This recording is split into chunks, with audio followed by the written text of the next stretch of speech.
conversation in the chat.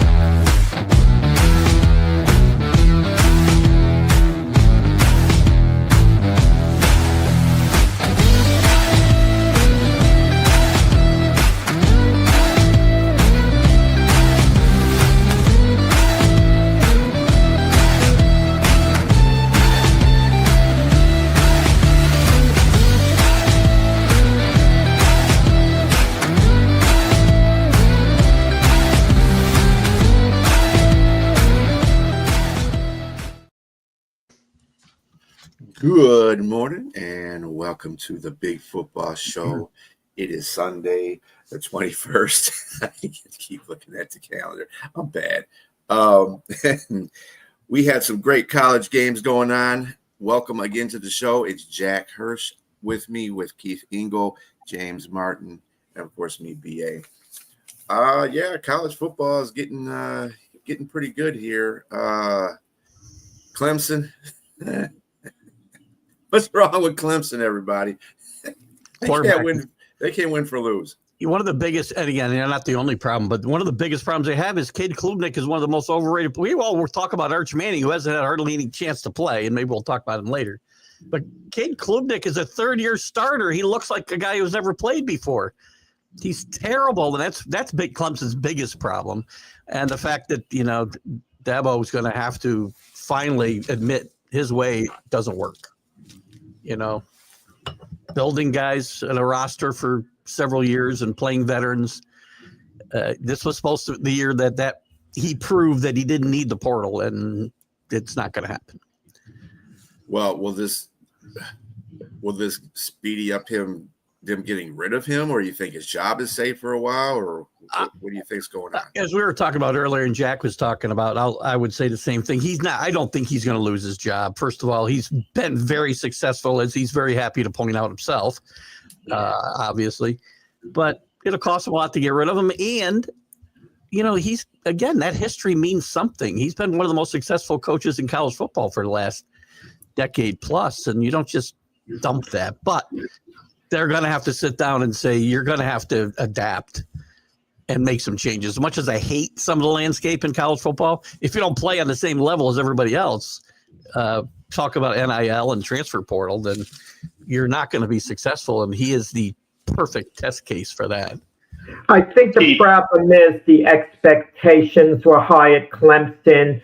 Dabo Swinney tried to portray a picture. Clemson is back. They're national power this year. And it's been a disaster. Well, they should be back. They were good last year. I mean, they lost 3 games, and they still made the playoffs. They won the ACC championship, and they still made the playoffs. And the projected starters on defense, let me tell you, it's still pretty good up front, but that secondary is atrocious. So I don't know what to really say. Is that, because some of those guys in the front line are going to go to the pros. I mean, first-round draft picks we're talking about. And then Klubnik, he was good last year. He was actually pretty good. So you're supposed to be expounding upon what you did last year. And so everybody's projecting him to be in the championship or at least be in the playoffs. This is just surprising, I think. And is the seat, as far as him getting fired in regards to Dabo Swinney? No, he's not going to get fired. But is his seat warm? Yeah, I'd say it's warm. It's a little, it's cooking a little bit. So, it's a little toasty. Yeah. So he'll survive, I think. I think he'll survive too. I agree. And I'm glad he didn't have a post-game speech like he had the previous one. And so, I just think that, this might be humbling, and I agree with you, Keith. You got to try the portal. And don't get me wrong. What you did worked, and it not just only did it worked greatly. 2008, he came in as a coach, and he's got a phenomenal record there, impeccable resume. But you got to adapt with the times or do what Nick Saban said, Toodles.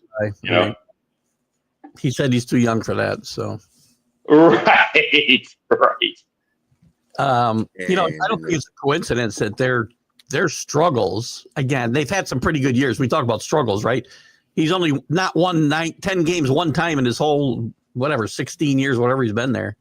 So relative struggles began when the portal and NIL exploded in 2020-ish is when their fortunes started to drop.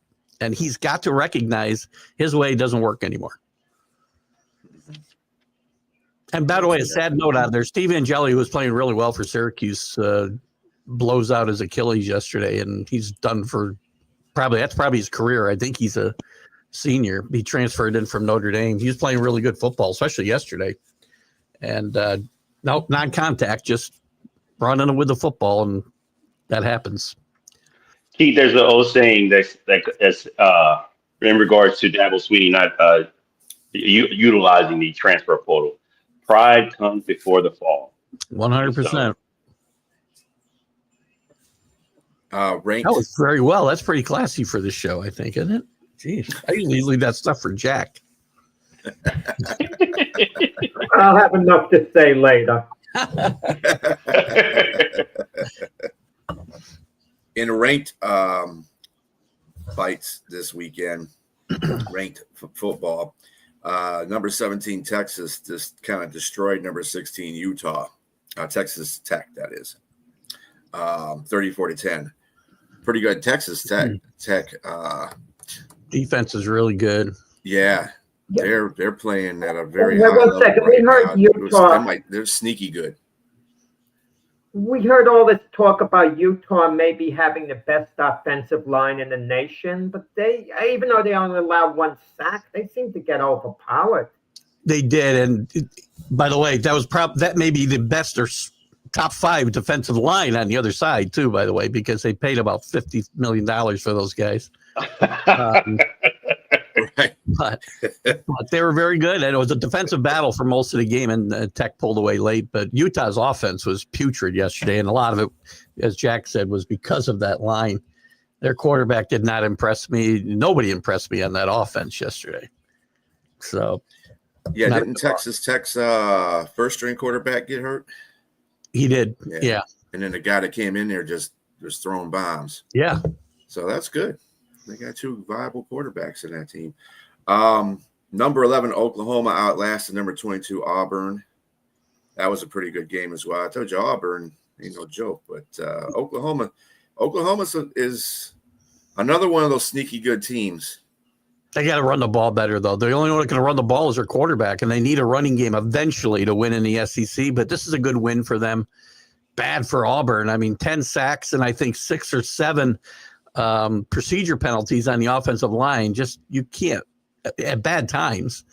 And Jackson Arnold played okay. He threw the ball better than people think he can't throw the ball at all. I thought he threw the ball okay yesterday. He missed a couple of open receivers, but I think Auburn will still be okay. They played pretty well yesterday. But Oklahoma, John Mateer he's going to be the leader for the Heisman after this week. So, Keith, you know who he reminds me of at off glance, just slightly? Tim Tebow. He kind of reminds me a little bit of Tim Tebow, a little bit. Just it's not like the Tim Tebow version of Tim Tebow, the sophomore version where he won the Heisman, but I mean, kind of like a Tebow version of him. You have an iPad that you can get from Amazon, but on Tebow you have tablet. There's no name in front of it, but it still works. You get good reviews on it. It still works. It still does really good. It's just not the original thing. But I'm going to say this kid, he's actually got a lot of moxie and he plays well. Yeah, he plays similar. Yeah, so I think he kind of similar. He got the similar build. He runs pretty good and he can throw the ball. And he wants to win. You can see. So if I'm in the SEC, I don't want to play Oklahoma if I'm vying for a championship because there's a possibility that they may sneak and give you a loss, an L. So at the wrong time. So if I'm LSU, y'all got to be mindful. You are playing them at the end of the season. So. Mm-hmm. Mm-hmm. Oh, and we had this conversation last weekend about these next 2 teams. And I told you that this one team was blowing out teams pretty much at the end. But Indiana, number 19, Indiana, blew out number 9, Illinois. 63-10. That team's for real. 63-10. This is a number 9 team ranked number 9. I like Illinois myself, but this was ugly. Me too, Keith. Yeah. It shows how little I know about college football. For me to have predicted before this game that before the season was out, Illinois would be they were rated number 9 going into the game, but they would be a top 5 team. And to get blown out like that, I mean, is it an aberration by some chance? I mean, the best of teams can have a terrible game, so it remains to be seen with Illinois. But the job Indiana did on them, I mean, man, oh man. All phases of the game, special teams, defense, every phase of the game, they were dominant. They were really, really good. And I'd heard, again, to kind of Brian's point, I'd heard a lot of chatter before the season that Indiana was going to be, they had more talent, and they were better this year than they were last year when they snuck up on people. And I had my doubts because they lost some key players, but they're playing great football. Yeah, I think as a matter of fact, I think on one of your college shows there that you said that the Hoosiers were going to be a pretty good team, as a matter of fact. And once I kind of paid attention to them throughout them playing this season, and I was like, I caught some of the game that they won 73-0. I kind of caught some of the highlights of it, and it was a crappy team they played, and they should have beat them 73-0. But at the same time, the execution that they had out there, I mean, it was pretty crisp. And I'm going to tell you something, they're going to put the Big Ten on notice because I don't know if I want to be the team that plays them right now. They are clicking really well. That's a really good coaching staff, I'll tell you. And every week they win, and I think I hear the Kirk Cignetti's press conference comments where he said, "All I do is win. Google me." So, and that's all he does. He's a great coach, you know. So they got to beat it. They got to beat OSU if they're playing them this year. Are they playing them this year? I do believe. No, I don't think they do play them this year. Let me double check. Yeah, I don't think that. Yeah, I think they missed. Well, maybe they face them in the championship. They're going to get. Yeah. Well, they'll probably would have to if they get that far. I'll let you know. And Illinois, maybe it was Illinois is still a good football team too. They didn't get horrible overnight, so probably the 53-point spread, things just got out of control. But they're certainly well below where Indiana is. That's for sure. Oh my goodness, that's woodshed all the way. I mean, I don't understand. Yeah, that looks bad. I mean, Fighting Illini had no fight in that one at all. Yeah, there's no fighting. It was just Illini. They do get they go to Oregon in a couple of weeks. That'll be an interesting matchup, and they have to go to Penn State. So that's their toughest game. Penn State will probably be their toughest. I'm not too sure about the. And how insulting for Illinois! They get a punt blocked, and the same guy who blocks the punt takes it in for a touchdown. Right. I mean, that's how Illinois' day was going. Yeah, it was pretty bad. Miami beats Florida 26-7. How did you view that game there, Keith? Well, Miami was dominant for about, a quarter and a half in the first half, and then the whole fourth quarter. They kind of fell asleep in between. But Florida doesn't convert 1 third down all night. They had 1 touchdown drive. Miami was dominant. It was ugly in a way, but I mean, you talk about dragging guys around. Watch their their running backs just pulling people along with them. Brown and the other kid's name I'm forgetting right now, but Fletcher maybe. But they were to me, they dominated. And Carr did not have a good night. He was really bad for most of the night, off target. Rush, but I thought Miami was just really good. And I'll tell you what, Florida's in trouble because they're 1-3. Take a look at their schedule the rest of the way out. Mm-hmm. Everyone's a ranked team from here on out. They may not win another game. It's true. Yeah. So they What got does that Well, they're say? not going anywhere anyway at 1-3. I mean, it's not well, like they still only have one loss in the SEC. So it's not like they're really done, but I mean, They're done. Langway's gone backwards. It's not just his fault. He's a young quarterback still. But Billy Napier is going to be spending more time with his family very soon. That would have been my next question. That would have been my next question for you, Keith. What does that put Billy Napier? You think He's in a lot of trouble. He's one of the coaches in a lot of trouble. Not good to be a coach in Florida these days right now, McDaniel and him. So I get the feeling, who makes the decision on whether the coach gets fired or not in college? It's not the administration. It's not the fans. It's not the media putting on pressure. It's the alumni.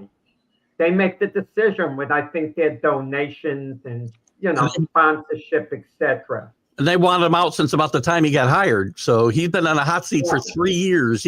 And a 4 or 5 game stretch last year saved his job last year. And this is just not going to be acceptable in Florida. At Florida. James's number 3 LSU beat Southeastern Louisiana 56-10. Pretty much of what they were supposed to do. Yeah. That's just that's like a practice game. You pay them $3.5 million to come take a beating, and that's what happened. So are we back on the bandwagon for Arch Manning? Texas, number 8 Texas beat Sam Houston 55-0. I won't say I'm back on the bandwagon, but this is a game that Arch Manning needed badly, because I think what's happening with Arch Manning is I don't think he's as bad as he's played, right? He may not be as good as the hype, but he's having a crisis of confidence, and he needed a game where he could just go out and do his thing, and he did yesterday. I mean, he had a lot of swagger, and maybe that will propel him, but he's got to do that against better competition, obviously. But you play who you play, and he needed that shot in the arm, and hopefully that gets him going. I don't want to root against this kid. I feel like a lot of people, I'm not talking about people here, but in general, a lot of people root against guys like Arch Manning just because of the hype that they get. And it's not fair to the kid. He didn't hype himself up. So let him play. He'll probably spend another year here after this, most likely. And let's see how he develops.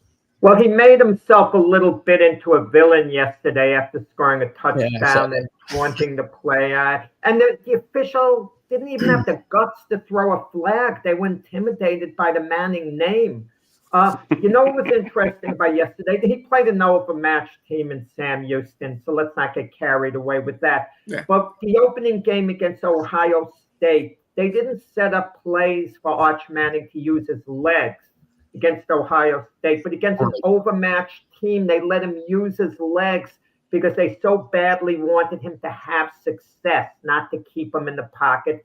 So they designed running plays for him, rollouts, and he was able to be successful. The ironic part, had they used the same play calling against Ohio State, possibly they win that game. And possibly if they play Ohio State in week 4, Arch Manning is much, much better. So I don't know whether that's TV doing the scheduling or not, but I don't think it was the best idea for Texas to open with Ohio State with a raw quarterback still. But I don't know if they had any choice in that matter either. That's, TV dictates a lot of these dates and whatnot. So no, he wasn't a raw quarterback. He was carrying the clipboard for year 2. That helps a lot. You like the clipboard. When he carried the clipboard, gained that valuable experience on the sideline. Brian Hoyer was a great quarterback after carrying that quarterback or that. Sarkisian knows what he has in the building, and he knows what he has in Arch Manning. That's why. They're going to figure it out. Now, mind you, Sam Houston was, if I had to reference it as a boxing match, Sam Houston wasn't a sparring partner. They were a punching bag. And so, so you just beat this team up, but that gave him quality time to actually get out. He threw for 300 yards. And what was it, like 3 TDs or something? 3 touchdowns? Yeah. 3 touchdowns and ran for 2. Ran for 2. Yeah. Right? Yeah. So, I mean, I think that's going to build his confidence up, and I think he's going to do a lot better against much better opponents and ranked teams. So, yeah, go ahead. What you guys are saying is 100% correct, but keep this in mind. At the end of the day, it's entertainment, and everyone wants to watch Arch Manning play. He was on ESPN2 yesterday. People want to see him each week. If there are 8 games on at the same time, and usually there are more games than that, unless there's a big game going on, we're going to want to see Arch Manning. We're going to turn to see how he's doing, how his progress is coming along, because he's box office, like it or not. So you could talk all you want, letting him grow this and that. He's on Broadway right now. He's got to perform. I still want to know how that referee was intimidated by the Manning name. Is he afraid Archie's going to order a hit on him or what if he throws a flag? What can he do? Unbelievable. It's disgraceful the way a flag wasn't thrown on Arch Manning. Well, it was pretty blatant taunting for sure. Very blatant. And last but not least, before you say that, I will say this. It was blatant taunting, but if I'm the coach on the sideline, I'm glad to kind of see that. I don't want him doing that, but I am glad to see that. Okay, that tells me that his confidence is getting a little better. So yeah, just tone it down a little bit. But yes, that's what I want to see out of my quarterback. Okay, and if I'm his teammate, I want to see it too as well. I would say we're heading in the right direction here. Yeah, unless you approve of the taunting, if I'm the coach, you're going to win the game against Sam Houston. That's not an issue. I'd sit him out one series. I'd sit him out a couple of plays. No. Just to get the message to my team. You don't do that. You could have gotten a needless penalty. Yes. Speaking of taunting. Jack says I'm old school and too hard on people. Jeez. Man. Jack, if you're the principal of my high school, I'm definitely gonna. I'm gonna go to school. I'm gonna go behind the school and throw some firecrackers and sting bombs at your school for sure. I would only been allowed to school for a week. If Jack was a principal, I never would have been in school. I'd have been suspended the whole time. Jack is hardcore. Well, I can tell you some of my coaching exploits in high school back in the day, but we'll save that for another time. Michigan outlasts Nebraska 30-27 is a really good game. Speaking of people that taunt. So Michigan, at one point in the fourth quarter, had Nebraska basically on the ropes base, They were driving and they got a couple of sacks. Hillman decided he was going to go to the sideline, to the Nebraska sideline, flex. And they caught him for taunting. I'm like, dude, I would have pulled him out of the game for that because that was what happened was they had stopped him. They wouldn't have got they would have stopped and had him punt the ball. But guess what? 15 yards, first down. Went down the field and scored a field goal. Yeah. And that's a different situation than what we're talking about with Arch Manning, right? Totally different circumstances. And he could have cost his team the game. Yeah, he damn near almost did too, because he had 2 bad plays. The other bad play he had, besides the taunting, he got called for a bad pass interference too. I mean, he was all over the guy. I was like, dude, what are you doing? So, and that led to them getting, within 3 points of Michigan. So he cost the team 10 points just on his stupidity. And I would have pulled him out of the game if I was the coach. I'm sorry. I would put somebody else in there because that's just ridiculous. That's just dumb. Speaking of offensive lines, though, Michigan did run up the rushing stats. They did have really good.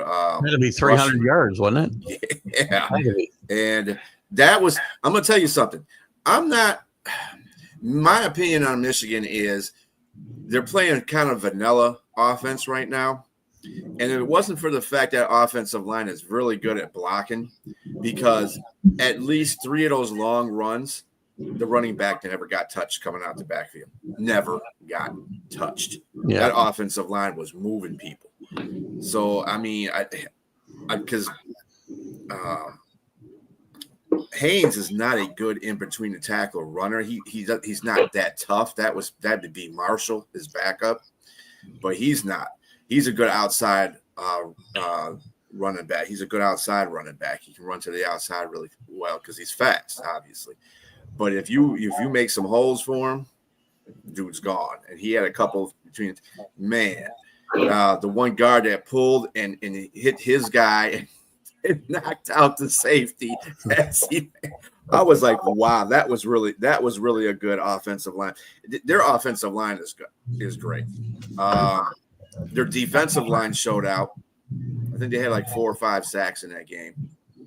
So they were coming after. Yeah, Raiola was under pressure a lot. I thought he played a pretty good game overall. But again, as we talked about last week, and I've talked about it ad nauseum for the last week, the game Nebraska had to win to show their program is back and relevant, and they failed again, as they have time after time the last 2 decades. And there's no moral victories, as my good friend Jack Hirsch says a lot. And there's not one yesterday. They had to win this game. It's only 1 loss, but still, it's a game they had to win. And they had a chance to win. What was that? I didn't see that. I don't think it's a damaging loss for Nebraska, though. They lose a close game. It was disappointing because this was kind of supposed to be their coming out party, even though they were 3-0. They were supposed to come on the stage as arguably, maybe a national power, trending in that direction. And then to lose to a Michigan team that's okay, but not one of the stronger teams. It was disappointing, but I don't think it's too damaging to lose by 3 points a game like this. I think they could rebound from this. To a ranked team on top of it, yeah. Yeah, I just want to see some improvement. I just want to see the offense do better. I think that right now, Underwood is just pedestrian. They're not really taking the locks off him right now. He needs to get out there and play, because when they get into deeper Big Ten competition, 105 yards passing is not going to work. Their schedule's fairly favorable, though, Brian. I mean, they don't have Penn State. They don't have Oregon. Yeah, they still play Ohio State, though. Well, they're going to play Ohio State, obviously. I think this offense, and you're right, it's a bit vanilla, and I feel like they're trying to protect Underwood, right? And Mike just put him in positions to succeed. He's not throwing the ball a lot or much creativity, I guess. But I think you'll see that change as the season goes on and he gets more comfortable. I think they'll give him a little bit more responsibility in the passing game, and you'll see a different offense maybe by the end of the year when you have Ohio State.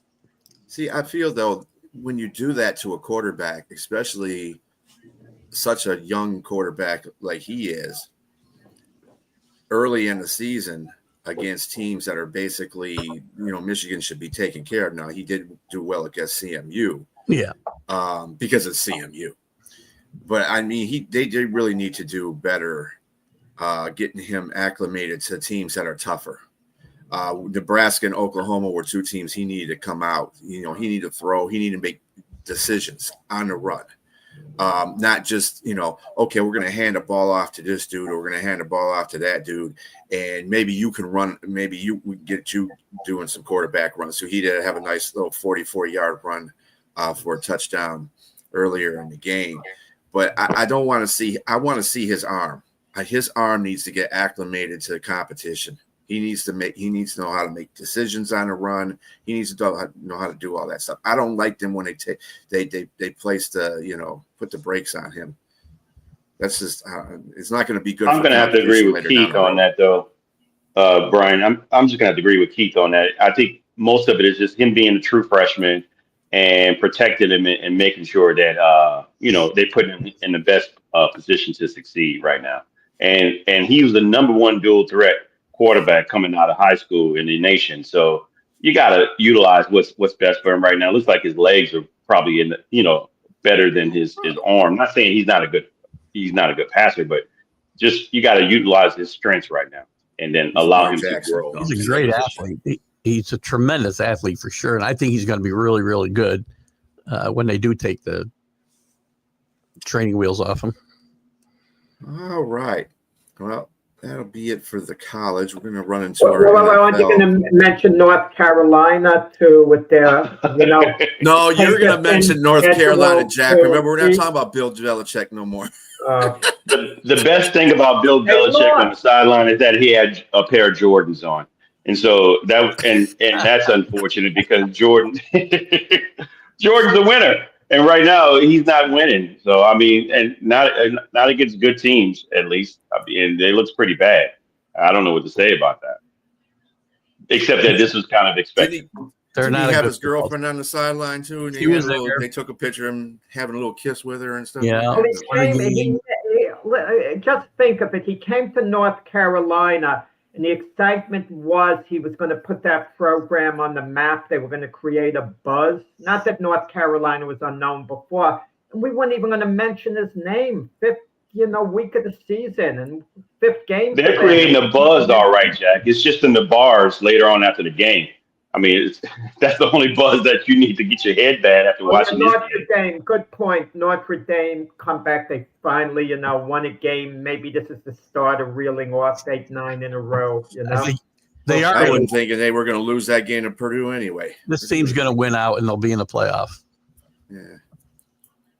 They win out, they will not get kept out of the playoff because some of these powers are going to, cannibalize themselves. So. All right, from college to the NFL. Let's go over your records from last week. We did 13 games. 13 games, and the two that were tied for first, the J brothers, Jack and James, 10-3, both you guys. Good job. I didn't listen to Keith anymore after the first week. I don't know what's going on with Keith, man. I said it on record. I said I'd have a winning week because I wasn't listening to him anymore. I don't know what's going on with Keith, though. I edited the show to take that out, actually. Keith was 8-5, and I was 9-4. So I suck. All right. So on to today's games. The first one we have at 1:00 is the Indianapolis Colts.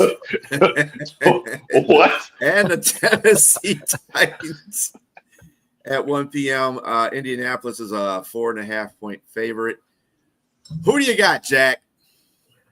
Yeah, how do you pick Tennessee? I mean, you could consider it one of those games where the Tennessee Titans got the 0-3 after today. And if Cam Ward is developing, as we've said on past shows, the fan base will be content. But Colts are good. Maybe I underestimated them to a degree. I'm not all excited about Daniel Jones. He just has to be average. He has an excellent offensive line. Jonathan Taylor, elite running back, a decent defense. I mean, Colts should win, fairly handily, I would think. So you got the Colts, Jack? Yeah, I have the Colts. Yeah, absolutely. James, who do you got? You got the Colts, I take it, too? You know it. I picked them in the beginning to win this division, I think. I just think, maybe potentially. I mean, everybody giving me flack about their offensive line and saying it wasn't all that great because they lost players. I know Richard kept chiming in saying that, but they're giving him time. I mean, he's releasing the ball in less than 2 seconds, and he's got guys to throw it to. And I think what better year to give more confidence to Daniel Jones than this year with all those weapons. I'm not going to repeat how many weapons he has, but it's a wealth of riches, and he's playing with confidence. And so this is just another beating. You can shake your head all you want, Jack. Come on. 5 years, done 2 games. You're evaluating him on 2 games. Evaluate him on the last 5 years. He's what he is. I don't need to evaluate him. You can't evaluate him in the last 5 No, years. man, come on. Who was the last game that he played? Who they just play? A defense that's supposed to be the second coming of the Orange Crush, and he obliterated them. Come on, man. You got to give me some credit. Give Daniel Jones some credit. I do give him credit. I think he's better than Anthony Richardson. I'd start him ahead of Anthony Richardson. That's the credit I'm giving him. That's not saying much, Jack. He's leading the I think league. they He's can tied win for. with Daniel Jones. You're gonna have him as a top 12 quarterback in 2 weeks. Well, I'm going to tell you right now, he's leading the league in passing yards. So I'm not saying that he's the second coming of Tom Brady. All I'm saying is that he's having better success right now, and it looks. I mean, it's not hard to do. I mean, he's driving a really nice car. All he has to do is just stay in the lane, stay in his lane, and that's it. I don't think he has a problem if he doesn't just fumble it, literally and figuratively. I think he can actually win with this offense. And I like the coach there too as well. I think they're going to do well in that division because Houston looks like they're regressing. Offensive line is bad, and I don't like Jacksonville right now, and I'm not liking Tennessee. I just think that they're the class right now. 2 games out. Yes, you're right. It is 2 games, but you can see things, man. Come on. Unless the wheels just fall off the car and they're on cinder blocks, this car should drive perfectly. He had one good season. If you have one good season in the NFL, you prove you could play. Case in point, we could get to him later, would be Mac Jones. He had one good year. We all gave up on him completely. You can rebound. So Daniel Jones can be a competent starter, perhaps, but that's about it. Competent, not beyond that. Okay, we're gonna have a wager, you and I. So Skip and Shannon used to do Mountain Dew. Maybe we should do something like that because I just think it's going to be a little bit more than competent. I want in because I got to listen to him talk about this on 2 shows a week for crying out loud. You basically say the same thing I say, James. Thank you for that. And I've said for a long time, if Daniel Jones gets away from the Giants organization, he may actually be a successful quarterback. I didn't say he'll be a Hall of Famer. He'll be a successful quarterback. Mm-hmm. He's got the tools. Worst thing ever happened to him is the Giants picked him too soon in the draft. He was a 3rd-round draft pick, late 2nd round. Nobody would have ever said anything about Daniel Jones and his development. Nothing. You're right, because he would have gotten cut had he been picked low in the draft. But Jack, you got to admit, I will say this, Jack, that game back for everything. That game against the Broncos. I mean, Pat Surtain and the rest of that secondary. He was lighting them up. What did Jonathan Taylor run for? That's what you're supposed to have. You need a running back that allows you to do play action to be able to throw the ball. I mean, we can't fault somebody. You wouldn't fault Joe Montana for having the offense he had. I'm just saying Joe Montana. I'm not calling him Joe Montana, but I'm just saying you can't fault a guy for having a great team. That's what you need. He's played well in the 2 games. I think he can continue to play well. But let's not get carried away that, Daniel Jones is this amazing story. The Colts are playing very well. And the Colts should have lost that game to Denver. They missed a 60-yard field goal attempt, and Denver's offside. In the next kick's 45 yards, it's made. Had the Colts been 1-1, we wouldn't be talking about Daniel Jones. They're not 1-1. They're 2-0. Denver missed the field goal, so shoulda, couldas don't make a difference in this case, Jack. Okay, Jack. Nobody's saying Daniel Jones is the next coming to Tom Brady. Indianapolis as a team, they're playing really well. Daniel Jones is part of that team, and he's playing within his means. That's the credit I'm giving. I think Daniel Jones can be a competent starter. That's how Jack, the rapper from the 1980s, Curtis Blow, said it best when you mentioned that they should have lost that game. These are the breaks. Break it up, break it up, break it up. So I just think that it happens every now and then. It's just what it is, man. It's just everybody gets a little lucky break here and there, but that doesn't mean you're not good. That means they're still good. And as a matter of fact, did anybody pick them to win that game? They played great. I picked them to win that game. I thought it was one of my upset specials, and they happened to win. It's just what it is. Yep. He was the only one that picked them too. Good job. Didn't I pick Indianapolis? I thought I picked Indianapolis. Maybe I didn't. Go back. Maybe you did. I'm not sure. I know I didn't. I picked that. So. Who you got for this one, Jack? Keith. Damn it. We spent a lot of time in this game. I'll take the Colts. Okay. I will also take the Colts because I believe in Indiana Jones. Anyway, Pittsburgh Steelers are going to the New England Patriots. Pittsburgh's favored by 1.5 here. Who do you got, Jack? Neither team is very good. Oh, I Keith. mean, I guess Trouble in New England. It's I have a feeling it'll come down to one particular matchup: Christian Gonzalez guarding DK Metcalf. I mean, they put Sauce Gardner on DK Metcalf when the Jets played the Steelers. Sauce did an outstanding job. So the pressure's on Gonzalez to match that. I'm going to go with the Steelers to eke out a win at like 2017. Neither, like I said, neither team is particularly good, but there's got to be a winner there. All Christian right. Gonzalez is out today, by the way, just an FYI. Are you sure he's out? Yes. No, Yeah. no. It That's just not came what I over the heard. wire. Ruled out. Wow. Yeah. That validates my pick even more now. He didn't play last week either, so He was supposed to play. He was supposed to be guarding DK Metcalf this week. go ahead, James. Yeah, I still like New England. I picked them. I'm picking them to win. Keith, don't let me down. Yeah, that just kind of put a dent in my pick, but I'm going to stick with what I pick. I just like. I think they're Pittsburgh is inconsistent. We don't know. It's too early to say what they are right now, but I think they're going to be a one-trick pony in regards to their offense. There's not much there. I like a gutty win, a gritty, gutsy win by New England. At home. I picked them. I mean, they're going to be close. It's going to be a close game, but I think they're going to win. Yeah, listen, the Pittsburgh defense hasn't impressed me. I'm surprised that they've been as soft as they've been in the first two games. And the Patriot offensive line played much better last week. They ran the ball well when they needed to, and Drake May took pretty good care of the football. I think the Patriots will win. I think this might be a low-scoring game. We'll see. Christian Gonzalez being out is a big deal, without a doubt. That Patriots secondary is still the scariest part of that team outside the offensive line for me as far as production, but I'll take the Patriots in a close win here. Well, I hate to Big drop day the for ball on Ramondre both. Stevenson again today. What's that? Big day for Ramondre. I can't say his name today. Ramondre Stevens. Yeah, I got you, Stevens. Yeah. Today. Unfortunately, I have to disagree with you and James there, Keith. I think That's okay. Steelers get right in this game, and I really think they're going to put some points on the board against Patriots.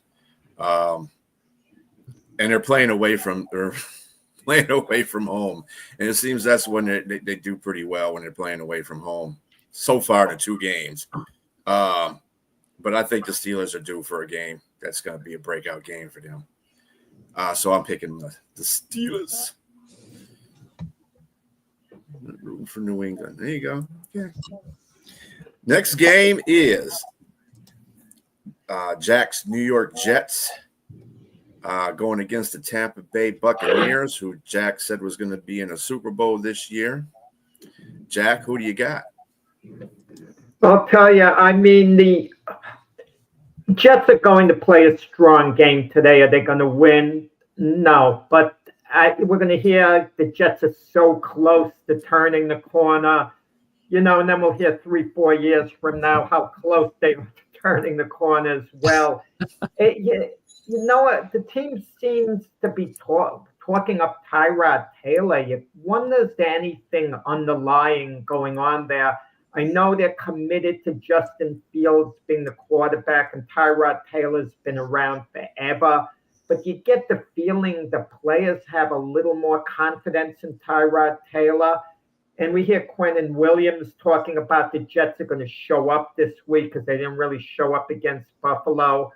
But going to Tampa Bay, beating that Buck team over there, and you kind of wonder, does Todd Bowles have a little bug up his back by being a former Jet coach? Because when you're going against your old team, even though you're years removed, you don't want to lose to them. You kind of want to show them if you're their former coach. And I got to believe, the Buccaneers are just going to win because they're a better team. I could be analyzing things left and right, but I think it's going to be a surprisingly close game. Yeah, I'm going to go with Tampa Bay, and I just think that the Jets not having Justin Fields is a big reason. Uh, and then defense, I'm really surprised that the defense is just allowing that many points right now, and that front's supposed to be really good, particularly with Quinn Williams. And I don't think they have it. I mean, and Tampa Bay is a great running team, so they're going to control the clock. So if the Jets can't stop the run, it's all over. And I think this is a 10-point game. Now, Tyrod Taylor, he's I'll a agree great with you, James. Let me cut in. Tampa Bay eventually scored at the end. Yeah, I agree. right. I'm sorry. I just think Tyrod Taylor. I think that he can spell a quarterback, and he's similar to what Justin Fields is. That's what he's done most of his career. I mean, he's had a great career as a backup and a fill-in guy here, but I just don't think it'll be enough against Tampa Bay. Yeah, I agree. Baker Mayfield's banged up a little bit, but I'm very disappointed in that Jet defense. Very disappointed. There's too much talent on this defense to be playing this badly. Maybe they do need some coordinator help, as somebody mentioned here a second ago. I don't see the Jets going to Tampa and winning this game, and I think Jack might be right that Bowles has a bug, but I don't think it's up his back. I'll just leave it there. Yeah, well, I don't want us to be off the airwaves by using another word. I am also going against Tampa Bay. I mean, going with Tampa Bay in this one. Although, keep in mind, three offensive line are missing from Tampa Bay. Yeah, Tristan Wirth, Gadecki, and one of their starting guards. I can't remember his name, but that's a lot of offensive linemen out of 5. So I would think that Baker's going to have to – this is going to be a close game. I really think that there's going to be points where the Jets take the lead in a couple quarters or whatever. I think Tampa Bay gets it done in the end, but there's going to be rush. That defense is going to come to play because of that offensive line. So, And the Buccaneers' special teams have been atrocious. They've got to straighten that out. That'll probably be their demise right there. All right. So now we have the Las Vegas Raiders going against the Washington Commanders, who are 2.5-point favorites. Who you got, Jack? I don't really know. I mean, but I'll go with the Commanders. No particular reason. You get the feeling, though, with the Raiders, they're a little dysfunctional. Ashton Genty, who I thought was going to take off from the very start, has been so.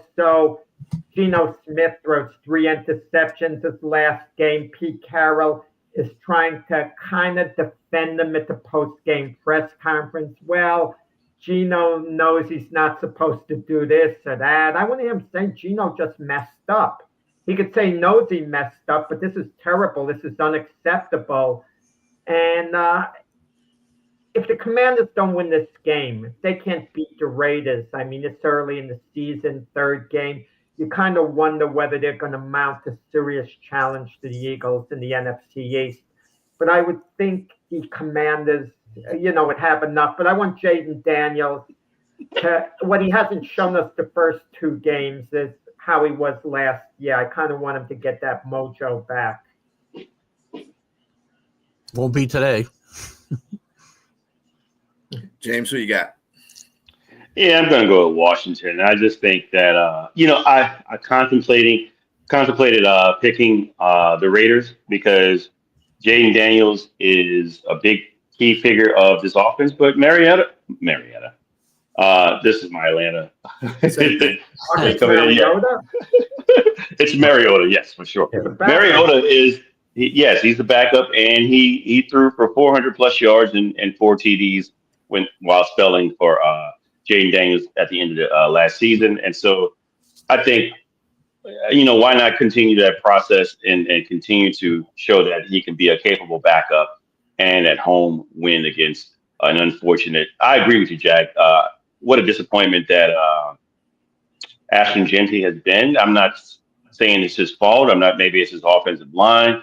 I don't know. But I thought with the combination of him and the coach, we're looking, okay, maybe he kind of looks like Marshawn Lynch. It's just not there yet, and he's a rookie. I'm going to give him time and see what happens. But I don't want to say he's Trent Richardson yet, because when you look at him, nothing pops. He doesn't pop. He didn't run a 40. He did do nothing explosive at the combine to show that he's like somebody that's worthy of a top 5, top 6 pick. And so we'll see if this is a bad pick for them, and down the line. But right now, I'm going to take the Commanders. I like the Commanders today. The Raiders will be. I think Jante and the Raiders will figure it out eventually how to get him going. I think it's going to take a little time to figure out how best to use him and feed him the ball and get him the ball in places that he can be productive. I would not discount the fact that the defense is going to need to win for the Commanders today, in my mind. Mariota is going to have to manage the game, and don't discount the fact that they lost Austin Eckler for the year as well, which Austin Eckler is still a pretty good football player, and they underutilized him last year, I think, and plan on using him more, and that's going to be a significant loss for them for the remainder of the year, but I think they win today. And yes, they don't play Daniels here and try to sneak this game out. They'll win. I guess I'm the lone wolf on this one because I'm going to take the Raiders. I think the Washington's defense gives up too many yards rushing.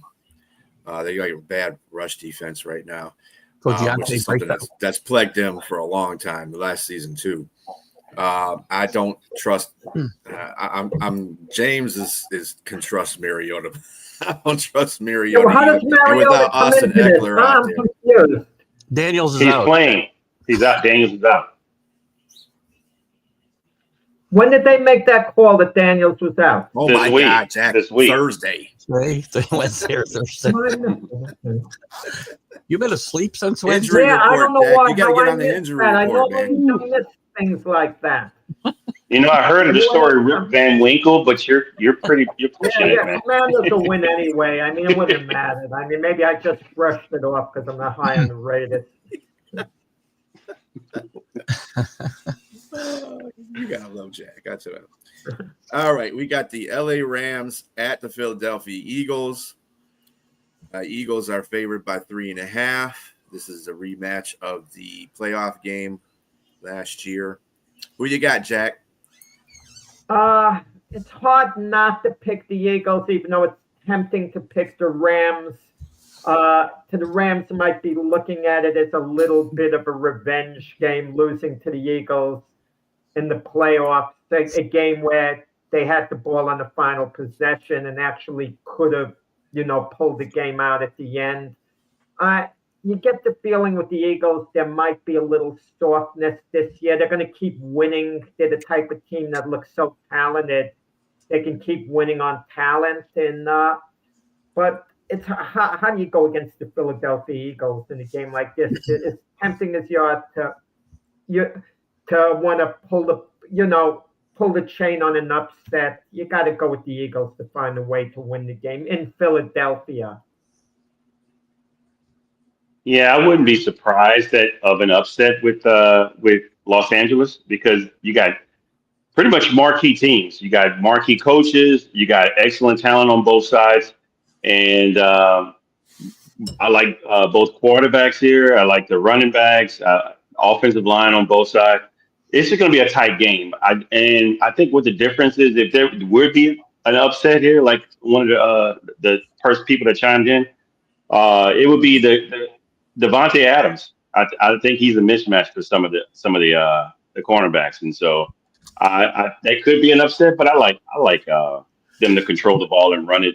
The Eagles, and I think they should win at home. But a close game, a very close game.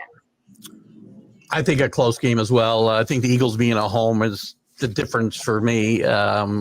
This is an important game too. I mean, it could come into play for home field advantage in the playoffs when you start looking at tiebreakers and conference records and whatnot later on down the road. But I think the Eagles will win here. And I'm very interested to see whether the officials are looking closer at the tush push today. So it'll be very interesting to see what happens there. All right, I guess I'm another lone wolfer on this one. I'm taking the Rams. like the Rams in this one. I think this is the best time to play Philadelphia is in the beginning of the series season. Remember last year, last year Tampa Bay got them and Atlanta got them in the beginning of the year. So this is the best time to play them and get a win. So I'll take 2 years the Rams ago. on Everybody got them. Everybody got them at the end of the year 2 years ago. So 2 years. Yeah, but the Rams could very easily win this game. I just think it's going to be a it's going to be close either way. Well, look for AJ Brown to have a big game, because I think if Adams is having a big game, he's gonna want to match up. I think AJ Brown's gonna have a big game too. Yeah. I'll tell you this: if the Eagles lose a close game and AJ Brown isn't targeted enough or targeted in a meaningful way, there's going to be dissension in Philly. It's something to look out for. As long as they win, AJ Brown might not be happy, but it'll be quiet for the time being. As soon as they lose a game and their receivers aren't targeted enough, it's big news. All right. We have the Atlanta Falcons, 4.5-point favorites over the Carolina Panthers in Carolina. I'm gonna go with you first, Cleve, because you have limited time here. What do you go on? Well, I think again, because I don't want to incur the wrath of Sonia in the chat, I'm going to take a home upset here and take the Panthers today to get things right. And what was your record again last week, Keith? 8-5. That was one of my losses. I took Carolina last week, I think, too. Just because of Sonya. I do like them to actually win. I actually like them to get they need to get things going. I thought they'd be an improved team this year. They haven't been thus far, but I do think they'll start to get it right. And today's as good a place as any, as I'm not that high on the Falcons. So, okay, Jack. Yeah, I'm going to actually agree with Keith. I'm going to go with the Panthers to upset the Falcons. Week 18 last week of the season, Bryce Young actually had a lot of success against the Falcons, who are basically returning the same defensive unit. And he played really well last week at the end of the game, Bryce Young. He finally put it together. And I can't believe the Panthers are as bad as made out to be. We were looking for them to improve this year. And it's a little too early to say they won't. If they lose this game and go 0-3, I think we could maybe start saying they're the same old Panthers. It's going to be a terrible season. But I think they do beat the Falcons. I think Bryce Young plays well today, and they get it done. And they'll be a fairly decent team, I think, the Panthers, the rest of the year. Not make the playoffs, don't get me wrong, but I could see them going 8-9 this season, but it's got to start today. They've got to win today to, be 1-2. Yeah, I'm not going that direction. Look, as much as I respect Sonya, I'm not scared of her, And well, I'm a little scared of her, so I don't want to. Yes, and I think Atlanta, their edges are going to be. They're starting to unleash these guys, these rookies. And so they're going to give a short 5'10" quarterback a little bit of a problem trying to be able to see over his line. And he's going to have pressure. One thing about Bryce Young is that if you give him protection and he can move around and get out of the pocket, he can light you up. But if he doesn't have it, he gets rattled and he starts making mistakes. And so I think that's what's going to happen. I think that'll be the difference, is that them applying that pressure on him. And they're going to win. Atlanta's going to win a close game. It won't be a blowout by any means, but I like Bijan Robinson for Atlanta, and I think he's going to have a big game as well, because I just don't like the defense for Carolina, and I think Atlanta's going to win, but it'll be a close one. I think maybe by 6. I am with James on this one. Unfortunately, I don't even think it's going to be close. Again, I think this is going to be Atlanta's coming out party too. I think they're going to lambast Carolina. Antonio Pierce, or not Antonio, what's his name? The Pierce guy, rookie. He's coming. He's going to be playing. He's been limited in the last couple of weeks, but he's going to be starting. So he's going to be out there on the edge. So looking forward for him to do some damage as well. Carolina is just. I don't even know what to say about Carolina right now. They are disappointing me big time. I think it's mostly Bryce Young, and I think that what you saw in the end of that game, Jack, was the fact that Cardinals were kind of letting up off the gas pedal, and Bryce was finding a whole bunch of yards that were open. So I don't have faith in him yet until he legitimately goes out there and puts together a good game. I can't pick Carolina right now. So, Keith, Get a run, boys. all right, you have a great day, man. Have a good show. Get the rest of my picks on the site there if you would, and we'll see you Wednesday, guys. Have a great Sunday. You too, See you tomorrow morning, Keith. Bye, guys. Bye-bye. All right. So Bijan's going to have 100 yards, 2 to 3 tutties. I mean, I don't know about 2 to 3 tutties, but he'll probably have at least 1 or 2. Yeah. Yeah. Legette's another guy. Did you hear about Steve Smith going off on them about that?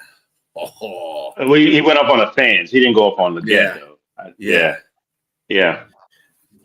I kind of, before you go there, I want to kind of agree with Steve Smith. Don't get me wrong. Legette probably needs to focus more on football and trying to get right the ship a little bit. But, I mean, he was a talented wide receiver coming out of South Carolina. And he got picked relatively high for what he did, and so there's an expectation that comes with that. But at the same time, I get where Steve Smith is coming from is because at some point, Carolina actually went to the Super Bowl in 2003 or something like that. But before that, they were horrible. They weren't good at all, and they were booing them. So him calling them fair weather fans, I get it. But at the same time, they hadn't really won since like 17, I think. They went to the playoffs, and they've been awful.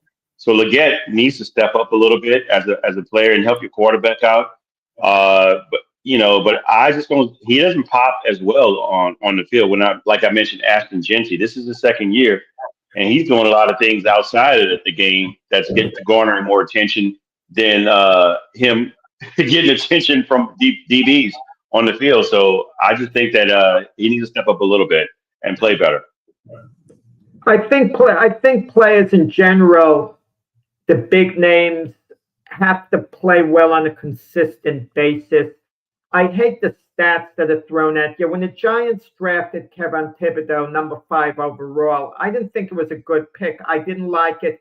And I remember when I did the show with Mac and Jim Jeffcoat, especially Jim Jeffcoat, he has a ton of Creed, 107 NFL sacks. He played the game. I didn't, and he played it at the highest level, 2-time Super Bowl champion. He was telling me how great Thibodeau was, or how good he really was, a big impact, and he'd point to the stats.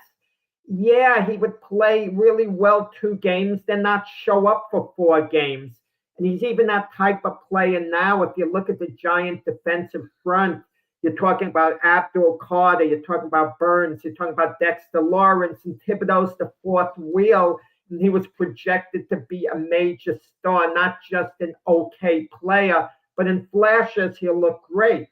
And that's the thing with Smith, too. You just got to step up, do it week in, week out, and people are going to recognize your efforts then, and you'll be judged accordingly. I agree with you regarding Kayvon Thibodeau. I think he just takes plays off. He's not consistent at all. And you got to be that way. And this is your job. This is your livelihood. And sometimes you wonder if these guys actually have other interests that are more important to them, and if they're interested in football or not. Or not just interested in football, but being passionate about it, about what it is you do. And sometimes you don't see the passion in some of these guys. Yeah.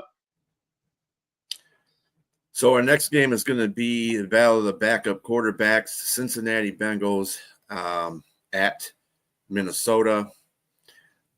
Minnesota is favored by 2.5 in this one. Who you got, Jack?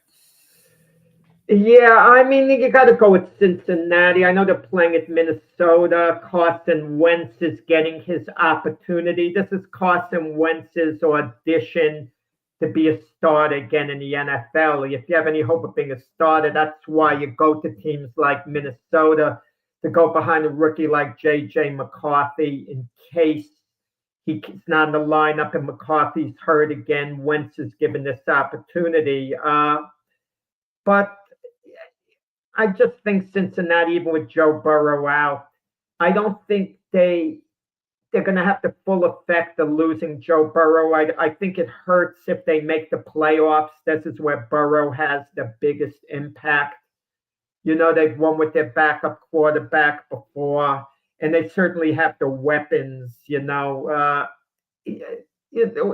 Jamar Chase, TJ Higgins. And Cincinnati, they're just a better team. I don't have the faith I had in Minnesota I quite had last year. I mean, I think they're a very average team. James. Yeah, if let's just say what you mentioned in regards to the Bengals actually making the playoffs. If they do, which I don't think they are because of the quarterback situation now.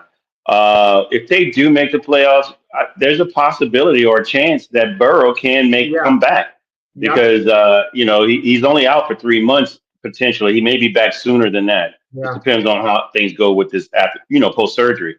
That being said, I like Minnesota in their defense. I just think the defense, like the person that chimed in, I just think they win a close one. Carson Wentz doesn't have to win the game. Just don't lose the game as well. I think the defense can stop them because I just don't trust Browning. If his debut, he looked off a little bit. I mean, it was his first game as a start. I mean, as a player replacing someone. Browning has won in the past when he slipped into this role when Burrow was out. He's been successful. Okay. I mean, but he didn't look great in that last game. I mean, even though they won, but he's going against a really formidable defense. And I like Flores, and I think Flores is going to dial up some stuff and put some pressure on him. And I just think that it might be a little bit more difficult for him in Minnesota. If they're at home, potentially I may pick them, but I'm picking Minnesota in this one. Yeah, I'm going with Minnesota on this one as well because Van Ginkel's coming back for Minnesota. A couple of their linebackers are coming back that were questionable, and they're playing. And their defense, what's lost in the sauce was Cincinnati. We always talk about their defense being bad, but their offensive line is horrible. Burrow would not be in a position he is in right now if it wasn't for that offensive line. So every other year. Yeah. And I don't see that Browning might do a good job as a backup. But remember, he threw 3 interceptions in that last game. He basically was trying to give the game away. So, and like I said, Minnesota's defense, the front 7, they're awesome. Their offensive line is better than Cincinnati's offensive line, and they're better than their defense. So I don't see really too much pressure coming off there. You might get Hendrickson, might get a sack or 2, but I don't think it's going to be something that's going to affect the game. I think that's just going to be a statistic for him. Other than that, I think Minnesota's got this. I think it's going to be a close game too, because I think, with Wentz being the starting quarterback and he's going to have to get familiar with his offensive weapons. Aaron Jones is not playing, so it's going to fall on Mason as the lead running back, and then Cam Akers will probably be the backing him up. But yes, I got the Vikings.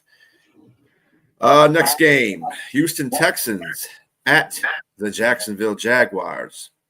Jaguars are favored 1.5 points. What do you got, Jack? I mean, it's hard to believe statistically Houston has the worst offense in the NFL. And watching C.J. Stroud last Monday night against the Tampa Bay Buccaneers, I mean, what's happened to him? I know the Buccaneers were putting a lot of pressure on him, flushing him out of the pocket, but he didn't look good. He looked shaky. He didn't look like the quarterback we saw in year 1, which comes back to a discussion we had about Daniel Jones before. Well, he did have one good year, so I guess he showed he could play in the NFL. And Mac Jones, one good year. So if you have one good year, you should be able to play going forward. But you wonder, is C.J. Stroud the second coming of RG3 as far as how his NFL career is going to be? I think he's going to be better than that. I think C.J. Stroud should be fine when all is said and done. He didn't look good last week.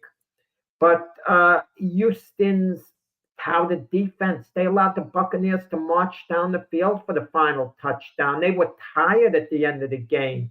You know, the Buccaneers were playing a hurry up offense and they were gassed. They weren't getting a pass rush on Baker Mayfield. Baker Mayfield was able to, you know, run with the ball and pick up yardage. And but with that said, I do like D'Amico Ryan. I gotta feel Houston has to have urgency right now. They're 0-2, and Jacksonville is so. I'm not overly impressed with them. I think Houston ekes out a victory, something like 19-17. I'm with you, Jack. I just think that Houston, look, it's a domino effect. You don't have a good offensive line. You're having a lot of 3-and-outs, and your defense is constantly on the field. Of course, you're going to be tired at the end of the game. You know, it's just too much. I don't even the best defenses can't. I mean, unless you're like the 2000 Ravens or the 2002 Tampa Bay Buccaneers or the 85 Bears. 85 Bears. Or yes, exactly. Yeah. But I mean, it's really, I wouldn't put Houston's defense in that breath yet, but they are very good. I mean, they have an excellent defense. And I just think, and I agree with Monkey says, Kirk's going to help him a little bit because a lot of those short intermediate throws, he can release the ball. Because the biggest reason that the success of CJ Stroud is not as good as it was is because his offensive line is vastly different. You don't have Laramie Tunsil as your blind side anymore. And I don't understand what happened there. Why? Maybe it was money or something, but why would you let a guy like that go? But that definitely changes everything. And then having an excellent running game. They miss Joe Mixon right now. They're really missing Joe Mixon. That's a big deal, not having him in the season. And, you know, he was revitalized last season. They leaned upon him a lot, and that's what helped him get to the playoffs. And with that said, I still like them to eke a win out of Jacksonville because I don't trust that team right now. I don't trust Trevor Lawrence. You're putting weapons around him, and make up your mind in regards to what you're going to do with Travis Hunter because he looks. I mean, as a rookie, he looks pedestrian on both sides right now, and so I think he needs to be a 70-30 player, whether it be offense or defense. He needs to be focused on one thing right now and spell the other thing maybe here and there. But there's no way you're picking that. This is another guy that's high draft pick that you're not getting anything out of him right now because I don't think they know what to do with him just yet. But I like Houston to squeak a win here. But that's it. You're not saying what side he should be on. If he's good enough, Travis Hunter, to be a shutdown corner, make him a shutdown corner and play him part-time on offense because he would be a threat every time on offensive wide receiver he'd be on the field. Even as a bit of a decoy, they'd have to respect him. But he could be a shutdown corner, but they've got to make that decision. But where would he have more of an impact on, guys, do you think? If he can be another Jamar Chase or he can be another Sauce Gardner, which would you prefer? So if it's me, I'm going to always go with the side of defense because I just think that if you're a player that can help shut down the side of a field, if you're shut down, that eliminates one half of your field. So that just allows the rest of the defense to do their job and do, you know, and if there's any deficiencies, it kind of compensates, I think, because again, it's a domino effect. If you got a guy, if you can't throw the ball, it helps guys to be able to get more pressure on to the quarterback. And so that helps a lot. But with that said, it's hard to detect where he's good at it in the NFL because in college, he was great on both sides. He was just great. He was an athlete. But in the NFL, you got to be really, I mean, if you're a receiver, you have to know how to run routes. He's not a great route runner at all. And so and so I would say I would rather him as a defensive player, but is he going to shut down are you going to put him on the best wide receivers just yet? I don't know. It's yet to be seen. So I can see why they're trying to figure out what to do with him because I don't think he's great on either side of the ball. Just before Brian goes, I just want to say it's only been 2 games. let the season play out. Then you're going to learn a lot more about Travis Hunter, what you should do with him. I don't agree with all this talk. Make a decision either way right now. No need to. Play it out the way they're doing it, and then everyone will see which is the best way to go eventually. Yeah, I mean, if anything, Hunter should be a corner because that's what he excelled at in college. But at that saying, cornerbacks is a really hard position to get for a rookie coming into the pros. And he's going to probably have more downs and ups, especially if they start him there and then have him go to be wide receiver every now and then. I'm not saying he can't do it. The guy's a freakishly good athlete, but at the same time, it's hard to play cornerback in the NFL. And I hope they don't try to put him on the team's best player, the other opposite's team best player. That's not going to work too well for him. Before you go there, I wanted to say something. There could be a debate about whether or not being an elite corner requires a high level of football IQ or intelligence. And because I got into a debate with someone about that, as arguing that you need to have a high IQ to play that position. To me, arguably, is probably one of the hardest positions to play on defense because you're going against a quarterback. You're back training, trying to figure out what he's going to do. So if you're elite at that position, to me, I think you're someone that has a high level of intelligence, and you have to figure out, like Ed Reed, for instance, what he did to Peyton Manning. He film studied and he knew what Peyton Manning was going to do. So he had to figure out a way to trick Peyton Manning into baiting him into doing something totally different than what he did. And he got him. And it was a matter, Peyton Manning was trying to figure out, how did he do that? It's just a matter of, again, here, if you have a high level of IQ of football and understanding and doing your studies, I think at that position, that's like you said, B, that's one of the hardest positions to play in football. And I think if you're good at it, like Pat Surtain or Sauce Gardner, you're showing someone that has a high level of intelligence. Yeah, because cornerback, you got to think of this as cornerback is the same thing as being a quarterback on a defense. You have to not only understand the receiver that you're playing or the receivers that you're going against, but you also got to know what the quarterback's doing. You got to know what kinds of offenses that they're running, what kind of formations they have. You got to make all this as a check when you're back there because all you got behind you is safeties, and the safeties don't do anything but basically run support and back you up in case, you got double somebody or they back you up just in case somebody gets by you because it happens. That's the whole point. But, yeah, you got to look at a lot of film study. Good cornerbacks do that. Charles Woodson did that. Rod Woodson did that. Dion did that. Believe me, Dion did film study because as freakishly fast as he wasn't a great tackler, but he knew how to take different routes to receivers as far as cutting them off. So, I mean, it's you got to be a great cornerback in this league. You got to put in that work, and that separates you from everybody else being elite. On that note, I do have Texans winning this as well because I think their defense is good. As long as the offense can pretty much control the ball a little bit better than they did against Tampa Bay. Tampa Bay was a better team at that point. I think Houston can win this game. It's going to be a close game.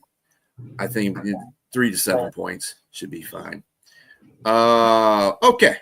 Next game we have is the Green Bay Packers. They're a 7.5 favorite over the Cleveland Browns. Who do you got, Jack? Yeah, actually, Cleveland has a very good run defense, so maybe they'll hang in for a while. But you gotta see this game as all Packers. When all is said and done, I could see a 31-7 type game. If we feel the Packers are as good as made out to be, they've got to win a game like this decisively. To win 17-10 doesn't quite do it. And Cleveland, are they going to be able to mount any type of offense? I mean, and all we're talking about in this game with Cleveland and Green Bay is not who's going to win or how good Green Bay's going to lose. But what's the Cleveland Brown quarterback situation? When are they going to bench Joe Flacco? I mean, who's the first starting quarterback who's going to get benched this season? And Flacco's the odds-on favorite, and Russell Wilson is next. And if Cleveland's defense comes up big, okay, they completely shut down the run the way they're capable of doing. Oh, they contain the Packer passing game, force Jordan Love into a couple of mistakes. Cleveland certainly is capable of stopping the Packer run, and they can mount a little offense on their own. Maybe they shock us and win a 16-13 game or whatever. But when all's said and done, the Packers are just too good. I see Green Bay winning something like 31-7. I know it's in Cleveland, and that's a place that one of the few NFL teams I think home field is a little bit of an advantage to. Like we were talking about the Eagles before, I think playing in Philadelphia is an advantage to the Eagles.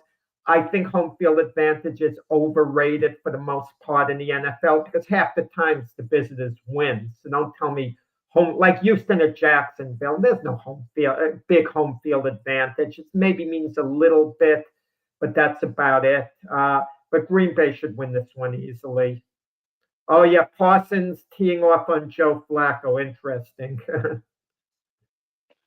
Now, Jack, you just got finished bragging about Cleveland having a great run defense, and you're going to give a score of 31-7 to the Packers. Look, we don't have a secondary. Jordan Love is going to be able to, light them up. Yeah, I think so too. I agree. I just don't think it's going to be that much of a disparity between the score. I think that Cleveland has some semblance of a decent, they're okay offense, but their defense is better than what you think in regards to their secondary. So I think they're not gonna allow 31 points. I think it may be like a 17-10 score. But I do like Green Bay to win this game. They're going to Cleveland, and is there a home field advantage? Maybe. It all depends on how disciplined an offense is that doesn't let noise affect them, that kind of thing, the crowd noise. I really think that Green Bay will win, though. Like I said, 17-10, somewhere around there. Yeah, you can't never say nothing about home field advantage because if the Browns are playing Packers, I guarantee you, Jack, you would put that as a home field advantage because it's Lambeau Field. It's hard to play in that stadium. Because it's in Cleveland, though, Cleveland is the toilet bowl city. Anyway, saying that, I do predict an upset. I think Cleveland. You can talk about Micah Parsons all you want, but who's on the other side? Myles Garrett. That dude can wreck a game in 3 plays if he wants to. And I do think that's what's going to happen. I think Jordan Love is going to get chased out of that pocket. Jordan Love is not a very good long ball thrower. He's not to that accuracy point yet. I think they're going to chase him around. I think the running game is going to be stopped. They didn't have their running game hasn't been that great anyway in the past couple of games. So they stopped the run, and the receivers, Jaden Reed's out. Reed is out, and they're going to have to find Golden because if I still don't have confidence in Dobbs. Dobbs drops passes every now and then, and their tight ends one of their tight ends is shaking up. Kraft is shaking up a little bit. He's still going to play, but he's still a little bit, he ain't 100%. So I think the Browns are primed for an upset in this game. So I'm going Browns. I'm going Brownies. All righty. All right. The next game is going to be. Hold on, Jack. Did you have something to say? Yeah. Maybe you're right. Anything could happen in the NFL. And sure, I wouldn't be flabbergasted if the Browns won, even though I think the Packers are going to win big. But it's the quarterback situation with the Browns with Kevin Stefanski. What is going on there behind the scenes? That's what I wonder. Does Kevin Stefanski feel his job's in danger? That's why sticking with Joe Flacco. it's a win now attitude. It kind of makes me think of when Bill Parcells coached the Cowboys, and the Cowboys had Drew Henson as their quarterback, and Bill Parcells pulled him soon into a game, and he went with Vinny Testaverde, who was the backup, and the Cowboys won the game, and Jerry Jones wanted to see what Drew Henson had. He asked him why. Why did you pull him? Parcells says, well, I wanted to win the game. So sometimes these coaches aren't looking at anything beyond today. And that's what might be with Kevin Stefanski, but clearly the Browns should be looking towards the future. I mean, they're not going anywhere this year. And has Stefanski been told, you're going to be our coach next year? Look to build something long term as opposed to just worrying about winning now. Yeah, I think Stefanski